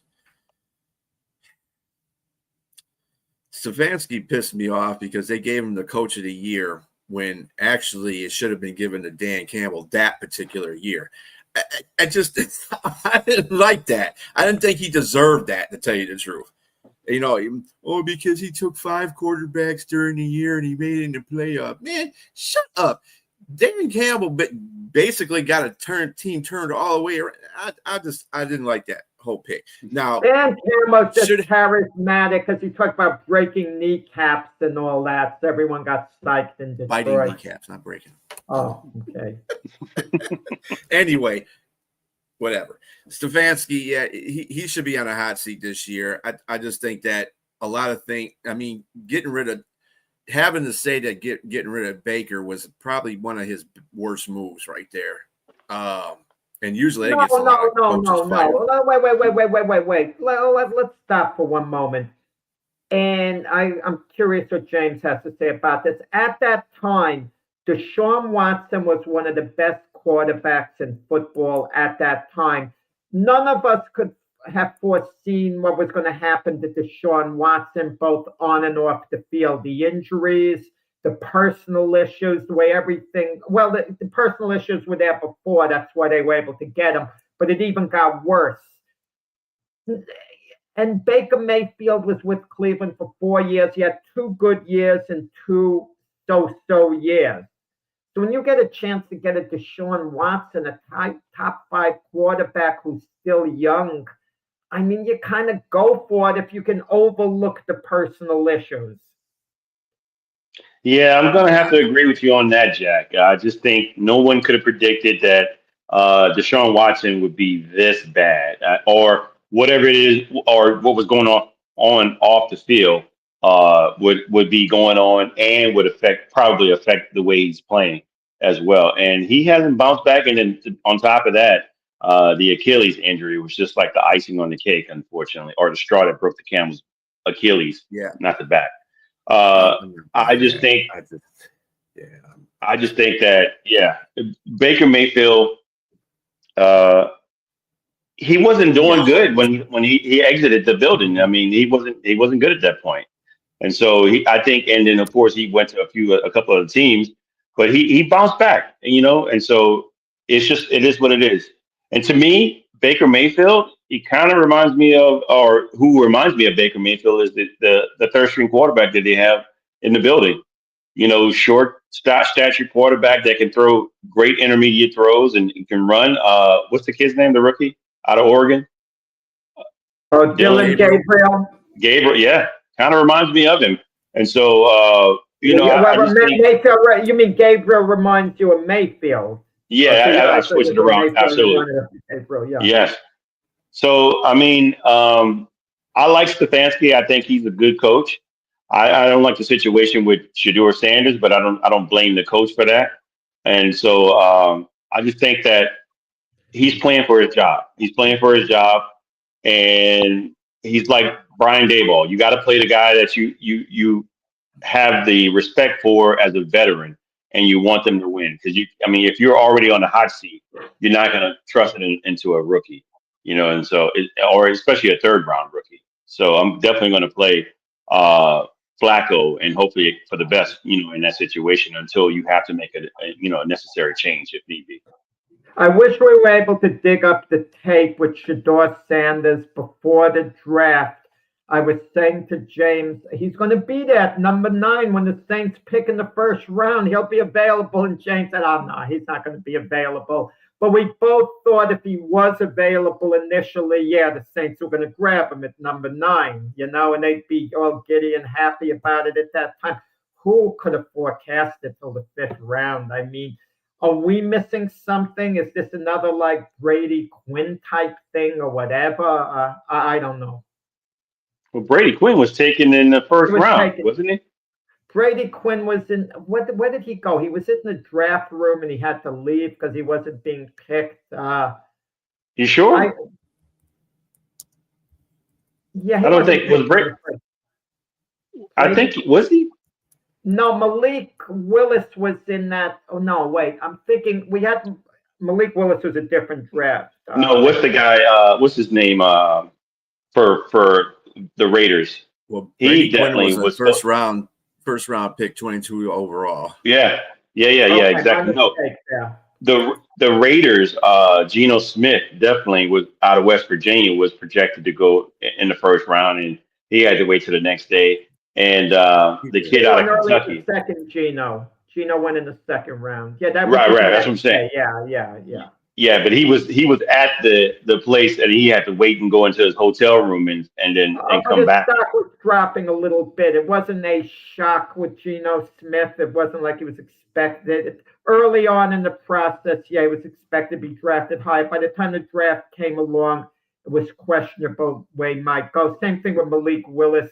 He was projected as a first-round draft pick for a long time, but by the time the draft came along, you kind of wondered, and he went in the 3rd round. And the kid out of Kentucky for Tennessee as well. Did the same thing. Yeah, as he should have. All those quarterbacks shouldn't have been. Pickett was the only one that went in the first round, and he shouldn't have went in the first round either. And then one of Brian's favorites, Hendon Hooker, he went in the 3rd round to the Lions. And I know Brian's a little upset they moved on from him. I'm not upset they moved on from him. The dude wasn't effective. Good luck to Carolina for helping him out.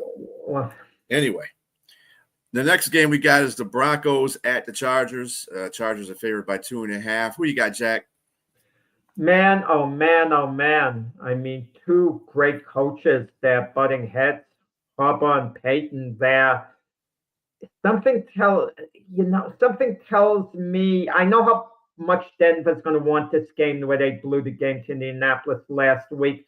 Something tells me the Chargers are riding a little bit of a high, at the moment, and it'll be a last man standing situation.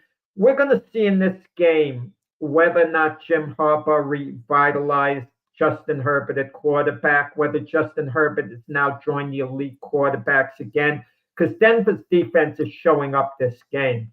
They are showing up. They've been disappointing so far, and they've supposedly had a real good defensive unit going into this season, one of the better ones in the NFL. Let's see them show up today. But I think the Chargers, last man standing, win it on the field goal, something like 27-24, which might be the game of the week. I agree. It's probably going to be a game of the week, and I think it's going to be a really good game.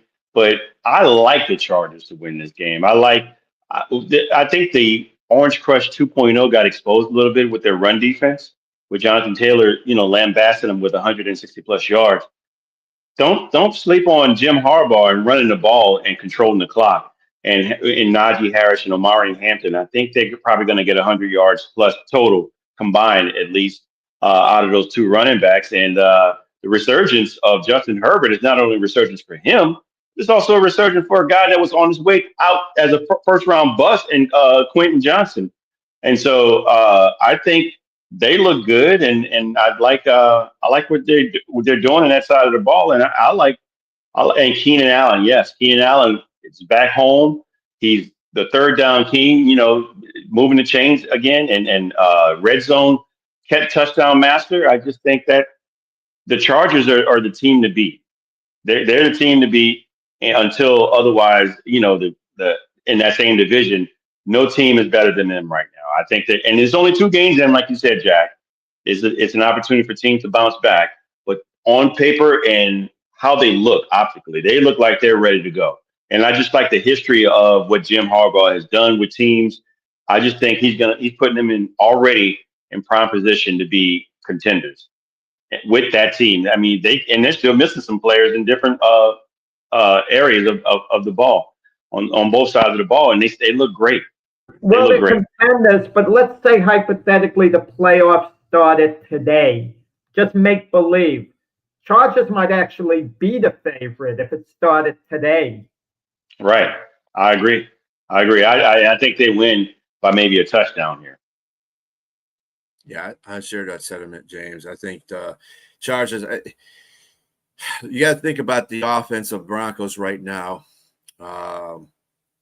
Our guy is not doing exactly the greatest. Chargers live off turnovers. Yeah, they don't have Khalil Mack there, but Jim has got those guys playing on defense no matter who's playing out there. He's got guys that are playing way better than people always they've been playing on the Chargers. And then Keenan Allen, he has definitely made a difference on that offense.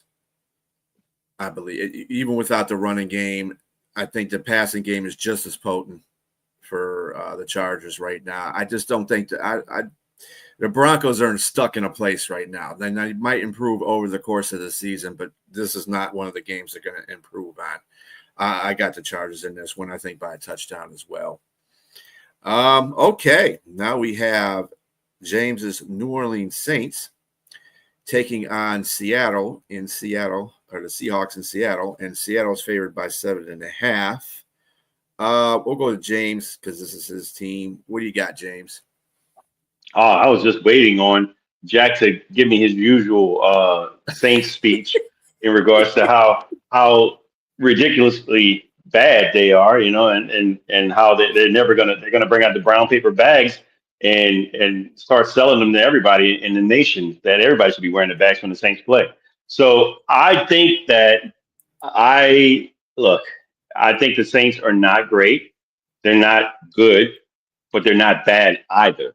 So I think they're a competitive team. They're average. They look good in both losses, if you have to say such a thing. Nobody wants to look good in anything. As Jack knows about his Jets, you don't want any moral victories. I think you do want to be able to win, and I don't think the Seahawks win by 20. Monkey, I think that he's picking teams like by 17, by 20. Wow. But they're missing some people on defense too. And so some of the guys are going to be out. There's a question about whether Jackson Smith and Jigba, I heard illness. Illness is not going to stop anybody from playing. I think he's going to play. And I think Spencer Rattler is going to have a really good game again, like he did. I mean, it just continues to go up.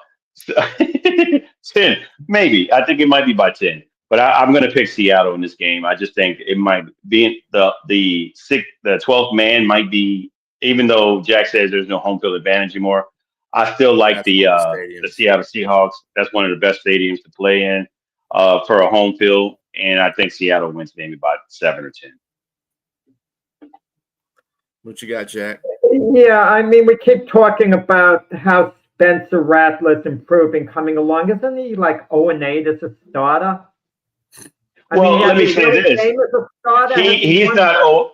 He's 0-8 as a starter, but he was 0-6 as the starter in last year. But I mean, he was also playing with some plumbers and electricians and fast food workers that came on to come play with him.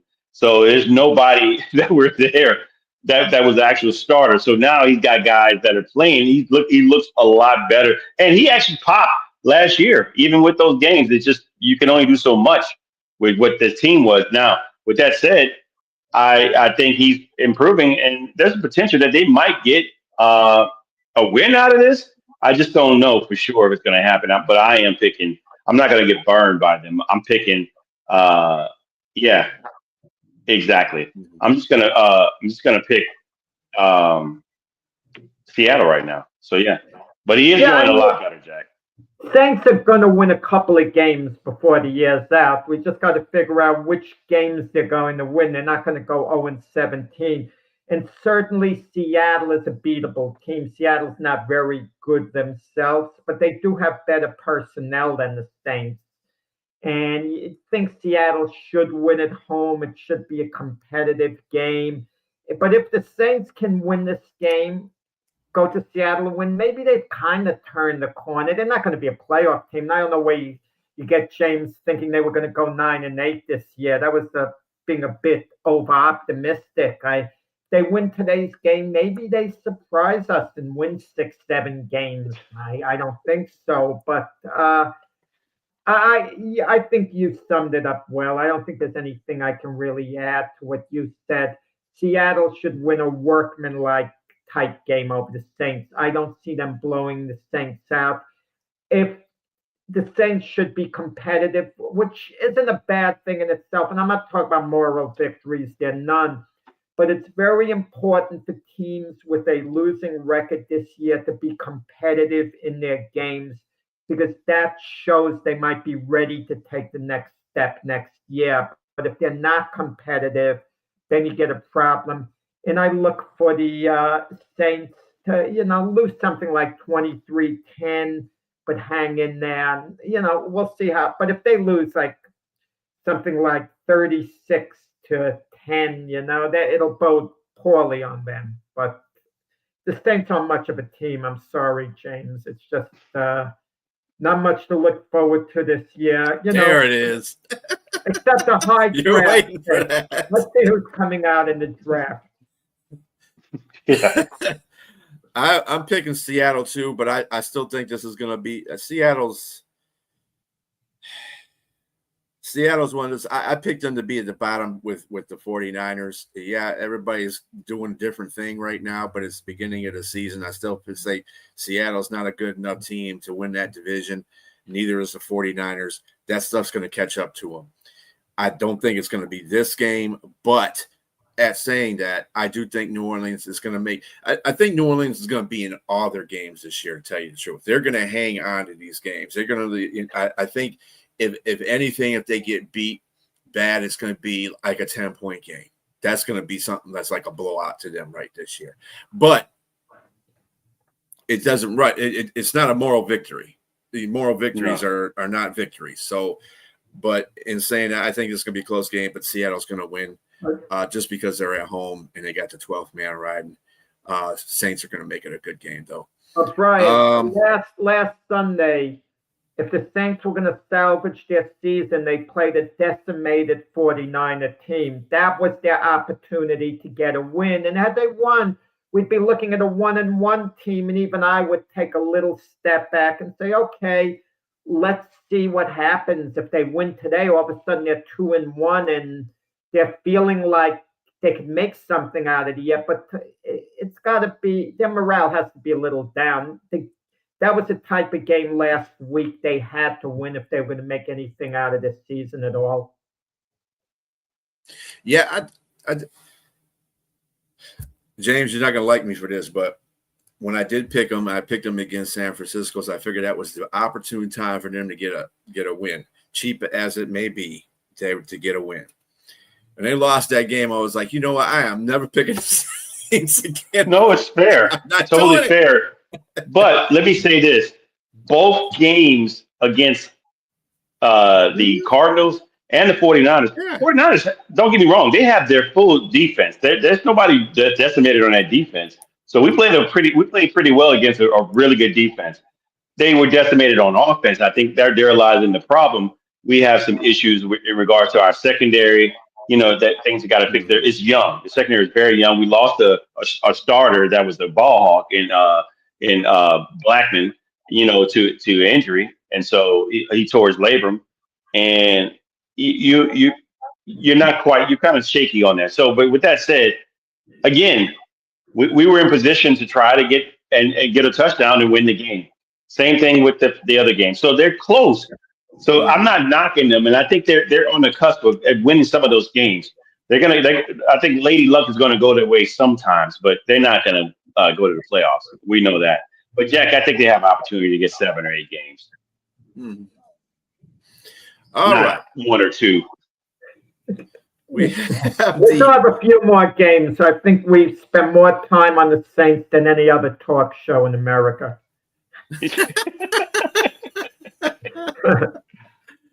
We have the Arizona Cardinals going against those said San Francisco 49ers. San Francisco is favored by 1.5. Purdy is not playing. It just came out today that he is not going to play in this game. Who you got, Jack? Yeah, 49ers, I can't believe they're 2-0. They got off to that start. I like Arizona today. What's going on with Marvin Harrison? He hasn't been targeted enough. He's upset. I would be upset if I were Marvin Harrison. Great player. It was last year he wasn't targeted enough. This year, I mean, the start, the first 2 games. I like Arizona. I think it'll be a fairly high-scoring game. Their defense could be erratic. I like Arizona to win that division over the Rams and the Niners, by the way. Arizona 30-24.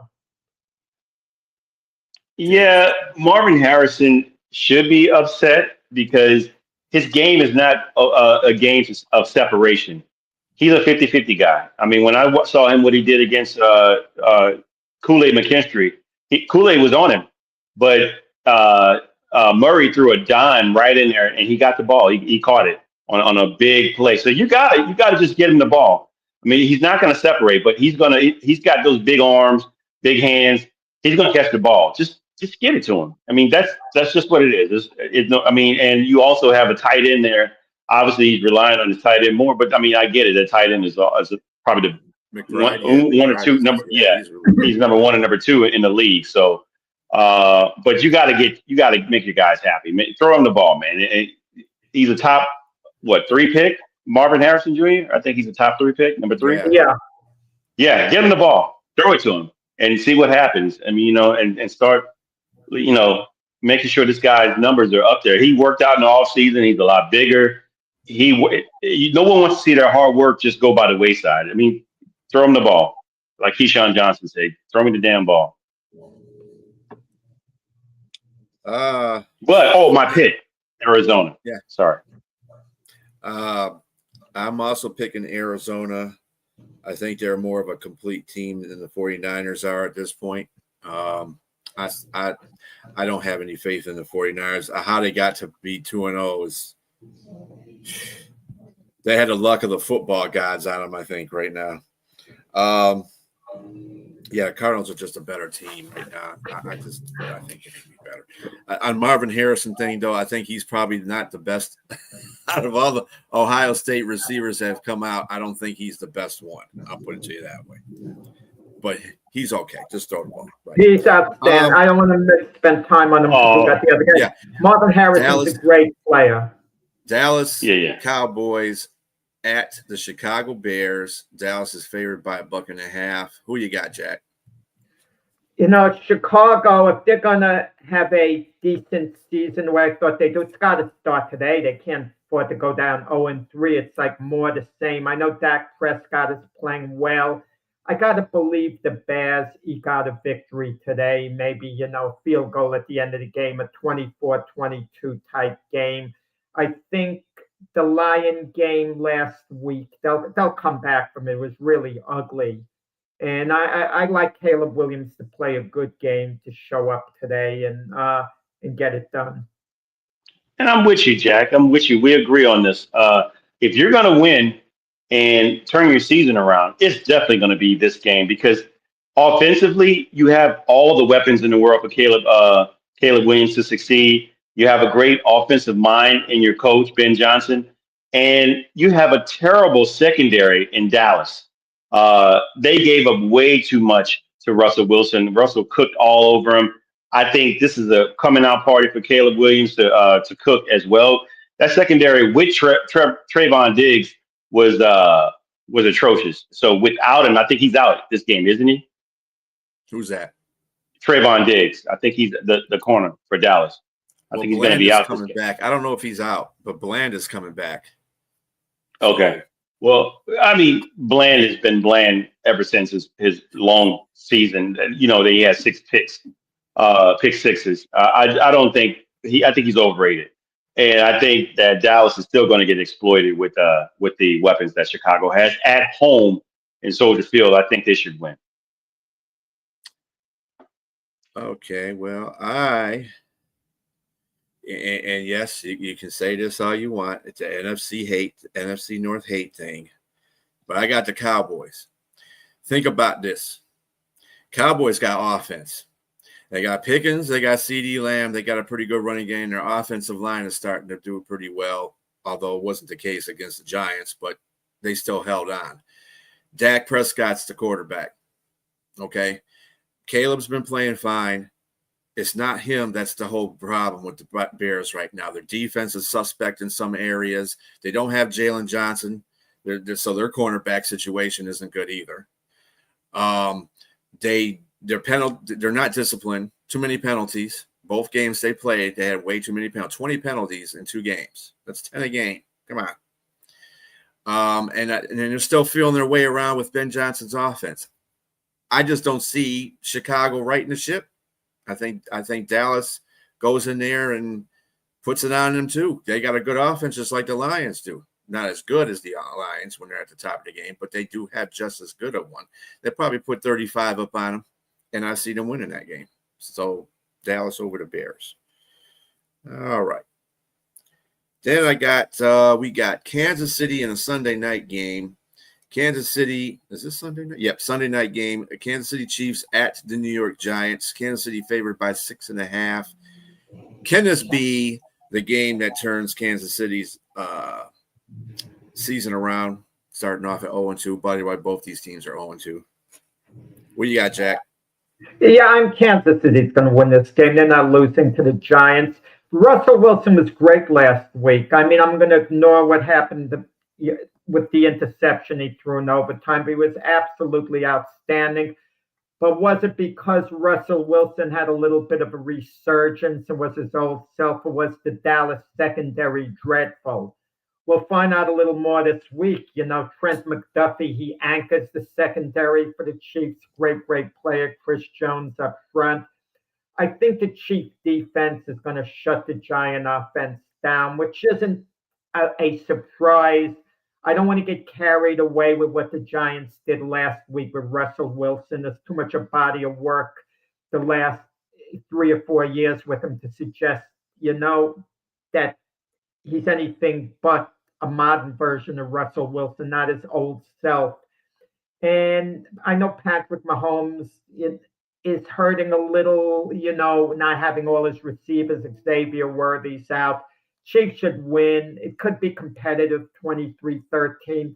The question is, will Jackson Dart find his way into the game? I mean, we could say that about both teams. I mean, in regards to like the defense and the quarterback play. Kansas City defense looked bad against the offensive week 1 against Justin Herbert. I mean, he lit them up. Not only just with his arm, but it was his legs as well. And so Russell Wilson is kind of a mirroring image of that in his style of play.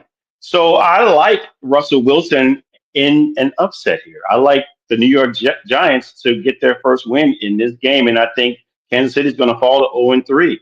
I don't think even the reappearance of Xavier Worthy, I mean, he's probably going to be shell-shocked from the friendly fire that he took from his tight end. And so I don't think they're going to New York, even though it's not saying much. There's no home field advantage there just yet, but I like for the Giants defense to bounce back. They were embarrassed that Dallas game. And I think there's too much talent on that defense. I think they're going to try to figure it out. And I think that Malik Neighbors, the Russell Wilson to Malik Neighbors connection wasn't a fluke. And I think him and Wandale Moore are definitely gonna light it up again as well. And I think they're gonna squeak an upset win out of this one. This is my upset special. Wow. I got the Chiefs though. I think it's gonna be a close game though. I really do. I think it's gonna be a close game. Worthy's not gonna be playing in this game either. So that who's not playing? Weapon away. No, he's not playing. They say he's not going. Wait, who's not playing? Worthy. Xavier Worthy's not playing. Oh, yeah. Come on. Yeah. So, I mean, with that being said, we're trying to figure out when the Giants defense is actually going to step up here. And there you go. See, one for Mac. There you go. One for Mac. Yep, one for Mac. All right. This is not counting against us because we do Sunday games. But what is your opinion on the Monday night game? The Lions versus the Ravens. The Ravens are favored by 4.5. Who you got, Jack? Yeah, a great game. Actually, both teams can afford a loss and bounce back from it. I hate to say a team could afford a loss. They're both 1-1. If they're 1-2, either team, they could bounce back and go on a big run. The demise of the Lions just wasn't there the way I thought it might be. Even though I did pick them to beat the Bears, I thought I was alarmed by the Lions' performance against the Packers. It's going to be a very physical game, a tough game. I'm going to put my trust in Lamar Jackson, the Ravens to win. Very entertaining game, 30-23. Who you got, James? Look, the Lions surprised the heck out of me last game with putting up 50 points. They just came out and just said, you know what, Ben Johnson, who? Because they obliterated Chicago. And that, I mean, we say obliterated. That's just like the Bears, they played like they were Care Bears. And so we don't know exactly what's going on with the Lions here and there because they played a team that's now 0-2. And so I want to see what they're going to do against a better team and see if they can stop the run, because everything with Lamar Jackson and Derrick Henry is predicated on RPO, and they're great at it. So if they can stop that, I think they have an opportunity to win here. But until I see that, I'm going to have to go with Baltimore in a close game. I'm not as far as what Jack said. I'm going to go maybe 23-20. Yep, I am also going to go with the Ravens. Surprise, because until you win at M&T State, until you can tell me you can win at M&T Bank Stadium, which they haven't done in 20 years, no matter what team they brought there, I cannot successfully say I can pick you. So Lions, you prove me wrong and make me look like an ass, but that's fine. I'm still picking the Baltimore Ravens. It's going to be a closer game than it was the last time they met, because they got blown out the last time they met. They could be like a 3-point lead, 3 to 7 point game. Baltimore. Yeah, I'm not. I don't have no confidence.